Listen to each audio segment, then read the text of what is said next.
Good morning and welcome back to the channel to a new blog. আমি মৌ ব্লগে তোমাদের অনেক অনেক স্বাগত ভালোবাসা জানিয়ে ব্লগটা মাম্মাম সোনাকে দিয়ে শুরু করলাম। ও এখন খেয়ে দিয়ে রেডি, ঘড়িতে বাজে 10:30। ওর বাবা বললে একটু টাইম লাগবে, কারণ হচ্ছে এই যে 10:30 বাজতে চললো, ওর টাইম এদিকে হয়ে গেছে স্কুলে যাওয়ার। তাই খেয়ে দিয়ে জলের বোতল রেডি, চিরুনি দিয়ে চুল টুল নাচড়ে ক্লিপ পরিয়ে দিলাম। আর ওয়েদারটা বেশ ভালো, রোদ নেই, তবে রোদ উঠবে বেলায়, গরম আছে। আর মোহর কি করছে এখন মামা? মোহর জেগে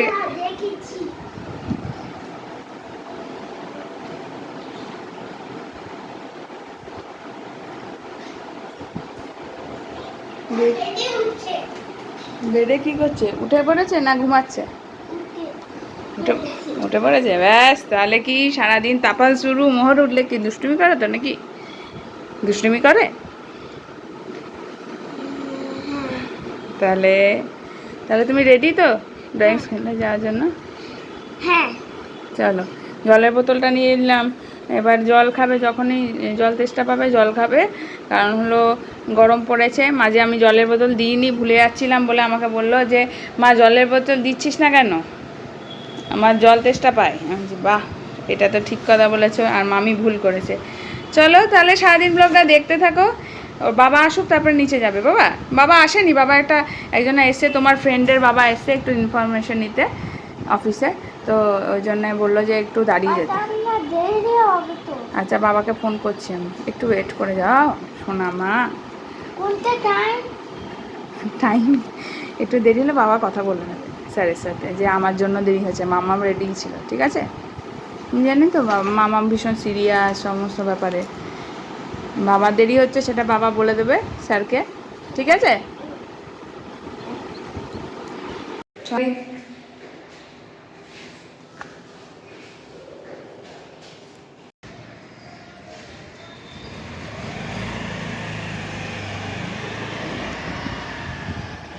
মর্নিং।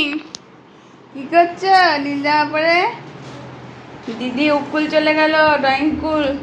আজকে একটু নেট হয়ে গেছে তো, তাই আমি ভাবছি যে কি ব্যাপার, 11:30 বেজে গেল এখনো উঠছো না, কি ব্যাপার? কালকে কি একটু আচ্ছা, দিদি কই? দিদি কই দিদি? রসগোল্লা, এটা রসগোল্লা কিন্তু বডি ওয়েট কমে গেছে জানো তো। রসগোল্লা একদম আস্তে আস্তে নিকুতি হয়ে যাচ্ছে, গালগুলো রসগোল্লা থেকে নিকুতি হয়ে যাচ্ছে। এখন বাজে ঘড়িতে 2:10। মেয়েদের এখন স্নান করাবো, আর আমি ঘেমে নিয়ে জল হয়ে গেছি, কারণ রান্না বান্না কমপ্লিট। আজকে যদিও সেভাবে রান্না চাপ ছিল না, কিন্তু ঘরের কাজ অনেকটাই আগোছালা ছিল, তাই এই যে ওটা ঠিকঠাক মোটামুটি করলাম। এখনও এগুলো মাসি গুছালে রাখবো। আর এই দুটো জামা, 3টে জামা, 1 2 3, 3টে জামা পরে ঘুরে বেড়াচ্ছে। এই বেডটার মধ্যে তোষকটা আর পাচ্ছি না, কারণ গুটিয়ে রাখবো আজকে, যেহেতু মানে মিস আসবে না। আর তাছাড়াও কাজ বাড়িয়ে তো রেখে দেয় কিছু কিছু জিনিস। কি বলবো, আজকে সেই ওর বাবা এলো তো একটা কাগজ দিল নিচ থেকে, সে সময় আমি খেয়াল করিনি। মোহর ওখান এসে গেছে যে হাতটার নখটা একটুখানি এই যে দরজার কোনায় চিপে গিয়েছিলো, সে দিয়ে কান্না। বললাম একটু রাগ ওঠে জানো তো, সব সময় বাচ্চা ঘরে থাকে, ওর বাবার এইটা মাইন্ডেই আসে না যে ও যখন গাড়িতে যায়, মানে স্কুটারে যখনই বেরোয়, কখনো এমনও থাকে যে যে কাজটায় ওকে একটু যদি নিয়ে যায় তাহলে আমার একটু কাজ হয়। কখনো বেচারাকে নিয়ে যায় না, আর ঘরের মধ্যে থেকে থেকে না রীতিমতো ও মানে বিরক্ত হয়ে যায়। কার ভালো লাগে ঘরে থেকে বলো? ও তো ঘুরে বেড়ায়, মোবাইল টিভি দেখে, নাহলে কাজগুলো করে। যথারীতি আমাকে মোবাইল বা টিভি চালিয়ে দিতে হয়, যেটা ওর পক্ষে আরও খারাপ হচ্ছে, কথা বলাটা দেরি হচ্ছে যে। কিন্তু একা মা, আমি কত দিকে সামলাবো? কাজগুলো না করলেও তো নয়, সেই ওর বাবা এসে বলবে এই কাজ হয়নি, ওই কাজ হয়নি। আমার এই সমস্ত কাজ করতে করতে অনেক বেলা হয়ে যায়। যদিও এখন কয়েকদিন যেহেতু আমার ছুটি আছে মেয়ের স্কুলে, সেহেতু আমার দেরি করে ঘুম থেকে ওঠা হচ্ছে, নাহলে সেই ভোরবেলায় উঠতেও হয়। সেটা দেখো, আমার সামার ভ্যাকেশনেও কোথাও যাওয়া হয় না, ঘরেই থাকি।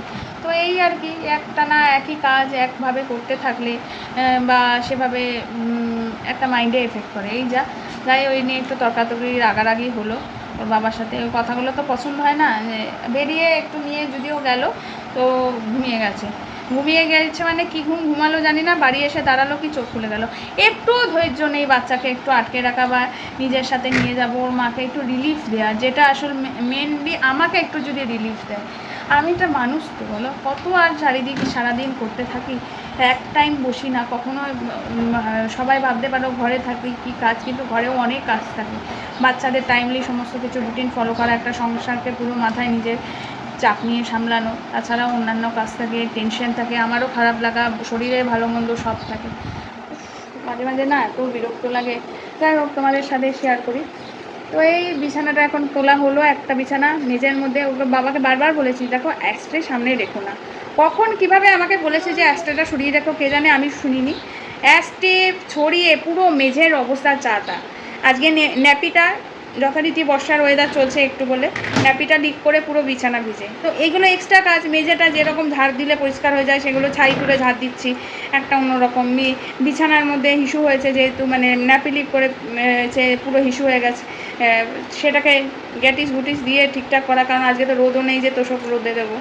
এই সব নিয়ে আর কি ঘেটে রান্না করেছি আজকে হলো ডিমের কারি, ঝোল খেতে তো অত পছন্দ করে না, আর হলো আলুর চোখা, ডাল শুকনো এই, আর বাচ্চাদের মাছ ছিল ওদের জন্য মাছের পাতলা করে আলু দিয়ে ঝোল। তাও সেদিকে বাজার গেছি, যার কাছ থেকে আমি কাটা মাছ নিই সেই কাটা মাছ তার কাছে ভালো ছিল না বলে একটু পেটি, তারপর লেজা এরকমই ছিল, সেটুকুই নিলাম, কারণ ওর মাছটা ভীষণ ফ্রেশ, প্রত্যেক দিনের মাছটা প্রত্যেক দিন কাটে, তাই শুক্রবার এনে রেখেছিলাম। আজকে ওর বাবার টাইমও নেই সকাল থেকে, ভাগ্যিস এনে রেখেছিলাম। আজকে আমাদের যে পাড়ার মাছওয়ালা যায়, যার কাছ থেকে আমি পাড়ায় মাছ নিই, সেও আজকে মানে অফ।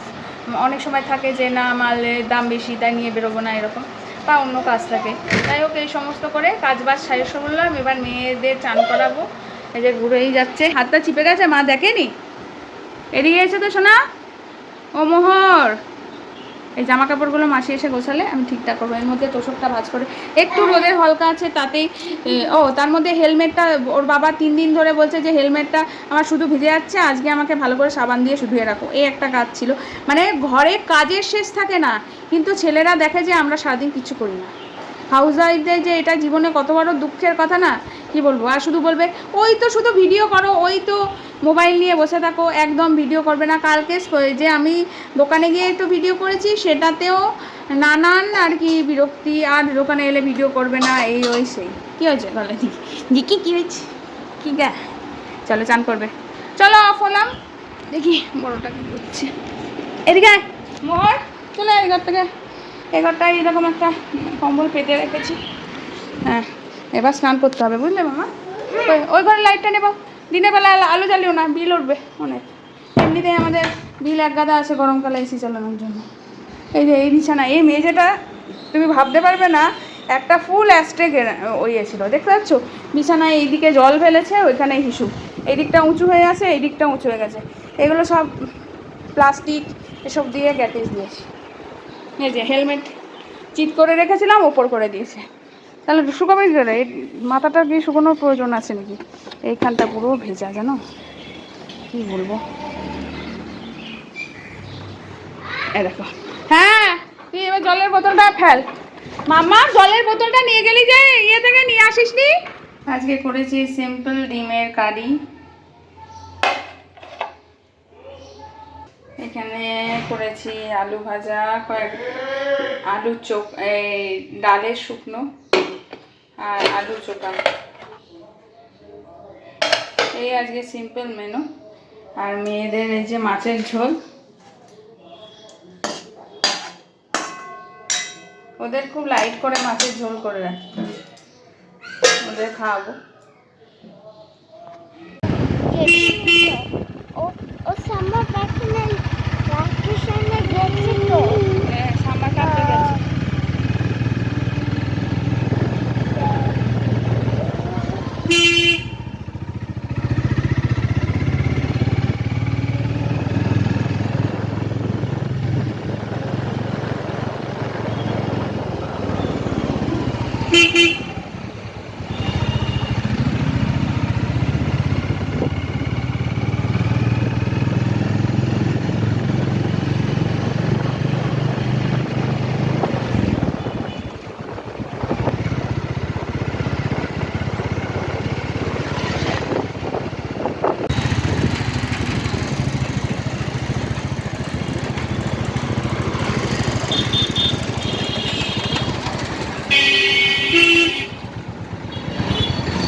যাচ্ছি কসমসে, এখন যাচ্ছি ভিতরে। ওর বাবা গাড়ি বাইরে পার্কিং পেলো না, তাই ভিতরে যাচ্ছে। আমি ওদেরকে নিয়ে ঢুকে, আগেও এসছি এই মলটাতে, অনেকদিন পরে এলাম আজকে। এই যে ছানা দুটো,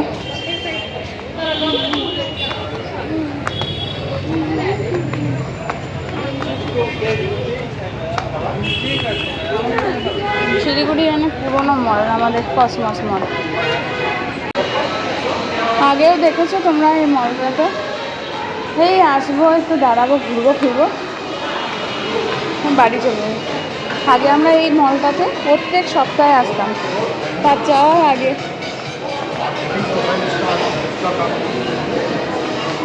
অপারেশন ভালো।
দেখো বাচ্চারা কি আনন্দ করছে। এরা এলেই শুধু কসমসে এই গেমিং জোনে যায় আর খুব আনন্দ পায়। আমি কিন্তু ফিক্স করে দিই, যেহেতু অনেকগুলো গেম আছে, ওরা তো চায় সবগুলোই করব, কিন্তু আমি ফিক্স করে দিই, মাম্মামকে বলে দিই যে অন্তত মিনিমাম একটা, ম্যাক্সিমাম দুটো, তার বেশি কিন্তু চাপা যাবে না। এমনি চেপে থাকো, কিন্তু সেটা কয়েন ফেলে যে এটা অ্যাক্টিভিটিটা করবে সেটা করা যাবে না, কারণ প্রত্যেকটা গেমেরই 50-100 টাকা করে দাম। তাই আমি বলেছি যে কোনো দুটো রকমের মধ্যে চাপতে পারবে। তো ও দুটো, একটা বাইকে চাপলো আর একটার মধ্যে চাপলো হলো ওই যে ওয়াটার গেমটা করলো, আর বাকি যেগুলোতে বসলো সেগুলোতে নর্মালি বসেছিল। আর মুহরকে শুধুমাত্র এরোপ্লেনটা চাপালাম আর বাকিগুলোতে এমনি খেলছিল। তো এই হলো ব্যাপার, ওরা খুবই মজা পায় এখানে এসে, ঢুকলে একবার বেরোতেই চায় না, এমন অবস্থা। আসলে এটাই সবথেকে মানে আনন্দের ব্যাপার, ওদের কাছে খুব মজা করে। দেখো নানান রকম টয়েস আছে যেগুলো খেলতে পারে, মানে আমাদের সময় তো এগুলো দেখিনি। এখন একখানা জায়গা খুঁজে পেয়ে আমরা বসেছি। ফটো ক্লিক করবে। ফটো ক্লিক করবে? আচ্ছা, তাই করো। আজকের মতন ঘোরাঘুরি শেষ, যে খেলা হয়ে গেছে, একটু ঘোরা হয়ে গেল। 8:30 বাজে, এবার যাচ্ছি বাড়ির দিকে। আর বাবা বেরিয়ে গেছে।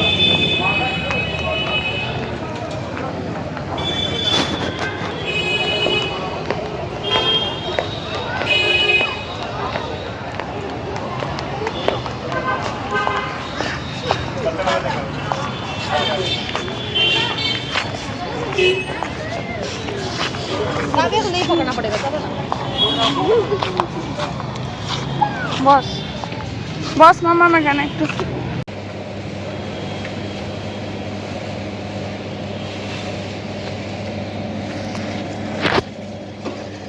और जो এখন আমরা পার্কিংয়ে দাঁড়িয়ে আছি, তো এখন যাব একটু। আর মাম্মাম কি খাবে বলছো? मोमो। ও একটু মোমো খাবে বলছে, তাই একটু মোমো নিয়ে বাড়ি চলে যাব। কি প্রচণ্ড গরম লাগছে বাইরেটা, এই দিকটা ব্লোয়ার আছে সব, তাই আরোই গরম লাগছে। তো ঘোরাঘুরি শেষে এখন যাচ্ছি বাড়ির পথে, আর ভিডিও এখানেই শেষ করে দিচ্ছি, কারণ যাওয়ার পথে আমরা মোমো কিনেছিলাম, কিন্তু যে দোকান থেকে আমরা মোমো কিনেছিলাম এতটাই ভিড়, এতটাই লাইন ছিল যে সেখানে আর ভিডিও করতে পারিনি। আর বাড়িতে এসে নর্মাল ডিমের কারি যে ছিল সেটা দিয়ে রাতেবেলায় আমরা ডিনার কমপ্লিট করেছি। তো ওদের পিছনে যে কোনো জায়গায় গেলে এত ছোটাছুটি করতে হয়, ওদেরকে আটকাতে হয়, যে রীতিমতো মানে পরিশ্রান্ত হয়ে গেছি। তাই ভিডিও আর কন্টিনিউ করিনি। রাতের আর কি ব্লগ আছে, নর্মাল এলাম, একটু মোমো খাওয়া হলো, কিছুক্ষণ পরে খাওয়া দাওয়া করলাম রাতের ডিনার, ব্যাস দেন শুয়ে পড়লাম। এই হলো ব্যাপার। চলো আজকের মতন ব্লগটা এখানে কমপ্লিট করে দিচ্ছি। সবাই খুব ভালো থেকো, সুস্থ থেকো। কালকে আসছি আবার একটা নতুন ব্লগ নিয়ে। আর ব্লগটা একটু পিছিয়ে যাচ্ছে, তাই কিছু খারাপ পেও না। আমি দেখি যত তাড়াতাড়ি পারছি সেটাকে ম্যানেজ করে তোমাদের আপডেট করে ব্লগটা কন্টিনিউ করার চেষ্টা করতে, যে আগের দিনের ব্লগটা পরের দিনে পাও সেটা। তো অনেক পরিস্থিতির জন্য সেটা করা হয় না, ঘরে একা কাজ করি, বাচ্চা দুটোকে সামলিয়ে অনেক কাজ থাকে যেগুলো কমপ্লিট করে, তাই চলো আজকের মতন টাটা।